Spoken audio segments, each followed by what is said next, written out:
मानव इस धरातल के सर्वश्रेष्ठ प्राणी इसलिए है क्योंकि यह अपने जीवन को समझ सकता है, जीवन के लक्ष्य को समझ सकता है और जीवन के उस लक्ष्य को समझ करके उसके प्राप्ति के लिए प्रयत्न भी कर सकता है और प्राप्त भी कर सकता है। मानव के अलावा जितने प्राणी हैं वह जीवन को जीता नहीं है, जीवन को भोगता है। जीवन जीना एक अलग बात है और जीवन को भोगना एक अलग बात है। जीवन को जीना एक अलग बात है और प्राप्त जीवन को व्यतीत करना, जीवन को काटना एक अलग बात है। विज्ञान में दो बातें कही जाती है, एक गति और दूसरी प्रगति। इस दोनों के अंतर को शायद आप समझते होंगे। गति उसे कहते हैं जिसमें चलना तो जारी हो लेकिन किसी लक्ष्य प्राप्ति की कोई उम्मीद न हो, उस यात्रा को गति कहा जाता है। अब प्रगति उसे कहा जाता है जिसमें चलने की क्रिया के साथ साथ कुछ प्राप्ति की उम्मीद हो, चलने की क्रिया के साथ साथ कहीं पहुंचने की उम्मीद हो, उसको प्रगति कहा जाता है। जैसे इसको एक उदाहरण से हम समझें, हम सब लोग कभी न कभी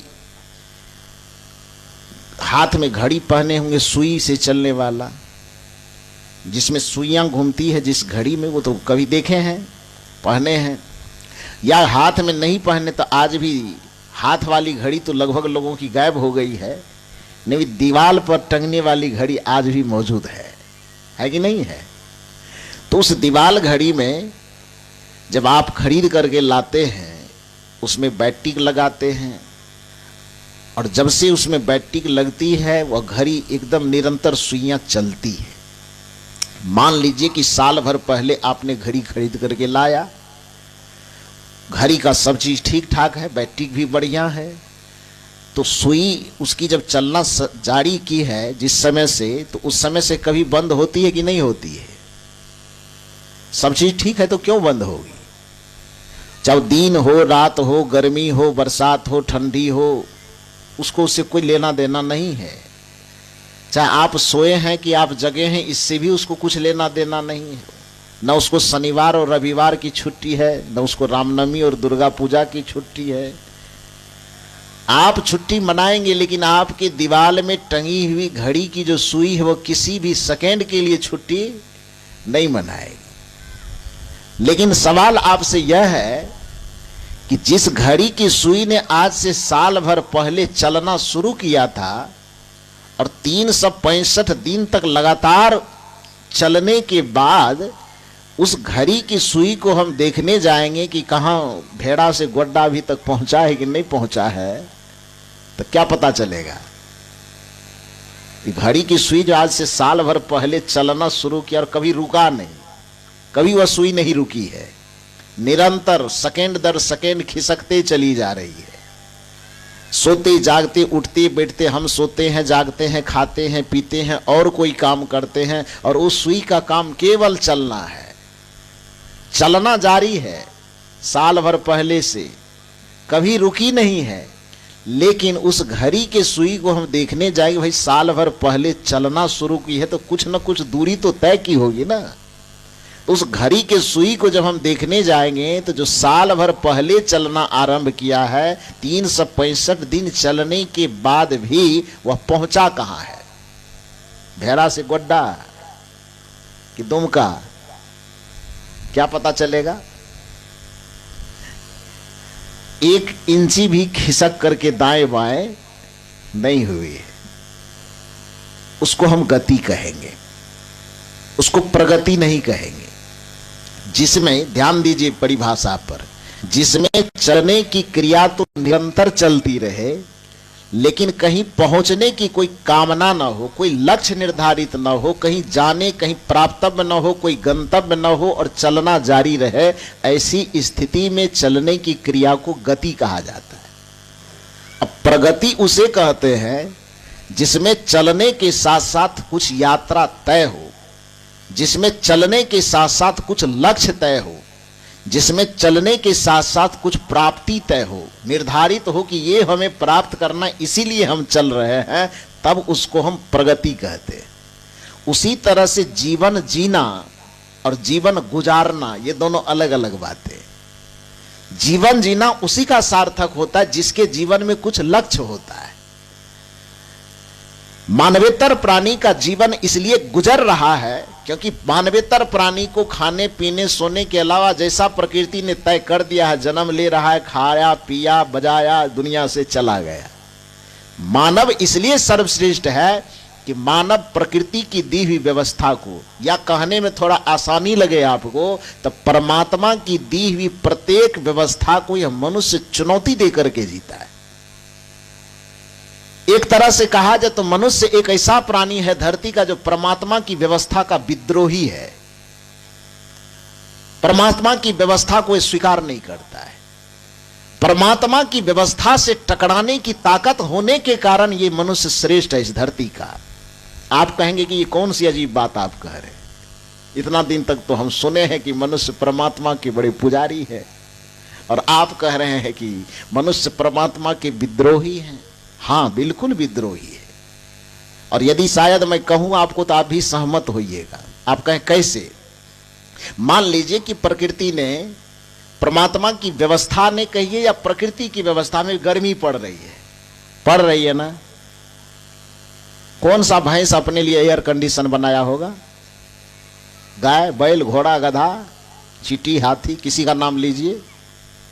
अब प्रकृति ये गर्मी दे रही है, परमात्मा की इस सृष्टि में अभी गर्मी पड़ रही है। आप स्वीकार किए? मनुष्य स्वीकार किया इस चीज को? मनुष्य कह रहा कि आप गर्मी की व्यवस्था की है, आपकी गर्मी हमें मंजूर नहीं है, आपके गर्मी को चुनौती देने के लिए हम पंखा तैयार कर रहे हैं। इससे भी संतुष्टि नहीं होगी तो कूलर तैयार करेंगे, उससे भी संतुष्टि नहीं होगी तो एयर कंडीशन मकान तैयार करेंगे, एसी तैयार करेंगे। देते रहिए, कितना गर्मी दीजिएगा, हम ठंडी की व्यवस्था खुद कर लेंगे। परमात्मा ने, प्रकृति ने अभी रात्रि बनाई, तो इस रात्रि में उन्होंने अंधकार दिया है कि प्रकाश दिया है? थोड़ा जोर से बोलिए। अंधकार दिया है। तो आप अभी अंधेरा में हैं? ये व्यवस्था किसने किया है? तो परमात्मा की दी हुई व्यवस्था को आप स्वीकार कर लिए कि चुनौती दिए उसको? चुनौती देना क्या कहलाता है? पूजा करना कि विद्रोह करना? किसी की व्यवस्था को यदि आप चुनौती देंगे तो उसका भक्त हुए कि विद्रोही हुए आप? अरे जोर से बोलिए ना भाई। विद्रोही हुए आप। कोई गाय, कोई भैंस, कोई बैल अपने लिए लाइट की व्यवस्था नहीं कर सकता है। प्रकृति ने उसको इस निमित्त बनाया है कि तुमको जन्म से लेके मरण तक केवल भूसा खाना है, घास खाना है। वो कहता ठीक है मालिक, जैसा दिए वैसा स्वीकार है। परमात्मा आपके लिए गेहूं बनाया है, छिलका लगा हुआ। खाते हैं कभी कि नहीं खाते हैं? आए? परमात्मा आपके लिए चावल पैदा किया कि धान पैदा किया है? धान खाते हैं? बिहार में तो कोई नहीं खाता है, झारखंड वाला कोई खाता हो तो बतावे। आए? खाते हैं क्या? मानव को छोड़ करके धरती का कोई प्राणी है परमात्मा की दी हुई व्यवस्था में न टस कर सकता है न मस कर सकता है। जैसा नंगा होकर के जन्म लिया वैसा नंगा होकर के मरेगा। आप भी नंगा होकर के जन्म लिए, परमात्मा की उस मर्जी को स्वीकार कर लिया आप। कितने सब लोग तो देख रहे हैं कि ललका हड़का पिलका सब पहने हुए हैं, हम उजला पहने हुए। एक महात्मा जो लग रहे वहां लाल पहने हुए, कोई और इधर पीला पहना हुआ, कोई नीला पहना हुआ है। तो ये परमात्मा की व्यवस्था को चुनौती देना हुआ कि उसके व्यवस्था को स्वीकार करना? थोड़ा जोर से बोलते जाइए। आपको हमको इस धरती पर केवल दौड़ने के लायक, चलने के लायक, टहलने के लायक बनाया था। हमको आपको पंखा तो लगाया नहीं परमात्मा, तो चिड़िया को लगाया। आप उसको देख करके परमात्मा से सवाल किए कि हमको पंखा आपने क्यों नहीं दिया? परमात्मा कहते अरे भैया तुमको धरती पे रहने के लायक बनाया, तू धरती पे जिंदा रहो। आज नहीं, रुकिए। और आपने चुनौती दिया। चुनौती दिए तो आपने क्या किया? आपको उसने पंखा लगा करके उड़ने का सामर्थ्य नहीं दिया, लेकिन आप अपने बौद्धिक शक्ति से चुनौती दे करके ऐसे पंखे का निर्माण किया कि भगवान का बनाया हुआ पंखा से चिड़िया अपने बच्चे को भी साथ में लेकर के नहीं उड़ सकता है, लेकिन आपने ऐसे पंखे का निर्माण किया कि एक साथ हजारों आदमी को लेकर के पूरी दुनिया का चक्कर लगा सकते हैं। ऐसा सामर्थ्य आपने बनाया। इस मामले में भी मनुष्य श्रेष्ठ है कि धरती पर प्रकृति और परमात्मा द्वारा प्रदत्त किसी भी व्यवस्था में अपनी अवस्था खोज लेने की क्षमता मनुष्य के पास है। इसलिए भी मनुष्य इस धरती का श्रेष्ठ प्राणी है। और जिसके जीवन में क्रांति है, जिसके जीवन में परिवर्तन करने का सामर्थ्य है, वही मनुष्य जीवन इस धरती पर जी रहा है। बाकी सारा मनुष्य इस धरती पर जीवन किसी तरह से गुजार रहा है, व्यतीत कर रहा है। तो जिसके जीवन में प्रगति हो, जिसके जीवन में क्रांति हो, जिसके जीवन में कुछ खोज हो, जिसके जीवन में कुछ प्राप्त करने का लक्ष्य हो, वही सच्चे अर्थ में मानव जीवन पाने का अधिकारी भी है और वह मानव जीवन कहलाने का अधिकारी भी है। अन्यथा मनुष्य बन भी गया है, वो तो शकल से भले मनुष्य बना है, अकल उसका अभी भी मनुष्य वाला नहीं है। वो आकृति से भले मनुष्य बन गया है, प्रकृति से भी वो मनुष्य नहीं है। वो आकार से भले मनुष्य बन गया है, विचार और संस्कार से अभी मनुष्य की श्रेणी में उसकी गिनती नहीं होगी। मनुष्य की श्रेणी में उस व्यक्ति की गिनती होगी जिस मनुष्य ने अपने जीवन में कुछ न कुछ लक्ष्य निर्धारित किया है। और लक्ष्य भी दो प्रकार का होगा, एक भौतिक लक्ष्य, व्यवहारिक लक्ष्य होगा, और दूसरा पारमार्थिक लक्ष्य होगा। व्यवहारिक लक्ष्य में जीवन है तो जीवन को सुविधापूर्वक जीने के लिए रोटी चाहिए, कपड़ा चाहिए, मकान चाहिए, उसके लिए कोई व्यापार अपना लक्ष्य बनाया, कोई नौकरी अपना लक्ष्य बनाया, पढ़ाई लिखाई वगैरह वगैरह, जो भी भौतिक संपदा अर्जित करने के लिए। तो जीविका को सुखपूर्वक निर्वहन करने के निमित्त, जीवन को सुविधा के साथ निर्वहन करने के लिए भौतिक मार्ग में भी आपने कुछ लक्ष्य बनाया, तो यह भी अच्छी बात है। लेकिन इससे भी बड़ी बात यह है कि जो अपने जीवन का परम प्राप्तव्य है, जिसको कोई परम शांति कहता है, जिसको कोई परमानंद कहता है, जिसको कोई मुक्ति कहता है, जिसको कोई परमात्मा की ही प्राप्ति कहता है। हालांकि परमात्मा की प्राप्ति कहना और परम शांति की प्राप्ति कहना ये दोनों अलग अलग बातें नहीं है, दोनों एक ही बात है। दोनों एक बात इसलिए है क्योंकि फूल और सुगंध, ये सुनने में, नाम सुनने में दो अलग अलग चीजें लगता है, लेकिन फूल से सुगंध कभी अलग नहीं होता है। चीनी और मिठास, ये शब्द दोनों अलग अलग सुनने में केवल लगता है, लेकिन चीनी और मिठास में कोई अंतर नहीं है। अग्नि और गर्मी, ये दो शब्द केवल सुनने में अलग अलग लगता है, लेकिन अग्नि और गर्मी दोनों अलग अलग चीजें नहीं है। बर्फ और शीतलता, केवल सुनने में दो शब्द लगता है, लेकिन बर्फ में और शीतलता में कोई अंतर नहीं है, क्योंकि बर्फ यदि पदार्थ है तो शीतलता उसका गुण है, अग्नि यदि पदार्थ है तो गर्मी उसका गुण है, चीनी यदि पदार्थ है तो मिठास उसका गुण है। उसी प्रकार से परमात्मा को यदि एक पद पदार्थ मान लिया जाए तो परम शांति को उसका धर्म और गुण मान लिया जाए। इसलिए वो दोनों चीजें कभी अलग नहीं होती है। जैसे अग्नि से दाहकता को अलग नहीं किया जा सकता, जैसे बर्फ से शीतलता को अलग नहीं किया जा सकता, जैसे चीनी से मिठास को अलग नहीं किया जा सकता, जैसे सूर्य से प्रकाश को अलग नहीं किया जा सकता, जैसे फूलों से सुगंध को अलग नहीं किया जा सकता, उसी प्रकार से परम शांति को परमात्मा से कभी अलग नहीं किया जा सकता। यह बात हमें समझ लेना चाहिए। इस नाते से दोनों एक दूसरे के पूरक हैं। इसलिए कोई यदि परम शांति की प्राप्ति करने की दिशा में आगे बढ़े तो उसको परमात्मा की प्राप्ति अपने आप हो जाएगी, और यदि कोई परमात्मा की प्राप्ति का लक्ष्य लेकर के आगे निकले तो उसको परम शांति की प्राप्ति अपने आप हो जाएगी, क्योंकि दोनों एक दूसरे से अलग है ही नहीं। कोई गर्मी के खोज में निकले तो उसको अग्नि आप मिल जाएगी, और कोई अग्नि की खोज में निकले तो गर्मी उसको अपने आप मिल जाएगी।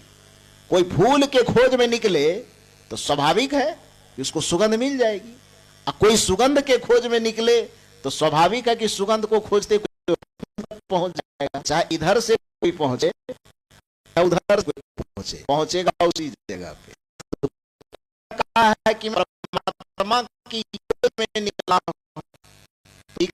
रहा है, कोई यह है कि मैं परम शांति फूला हूं, दोनों ये बात कह रहा है, लेकिन थोड़ा सा अलग कह रहा है, बातें अलग अलग कह रहा है, लेकिन उस बात का भाव एक ही वह कह रहा है। तो परमात्मा कहे, परम शांति कहे।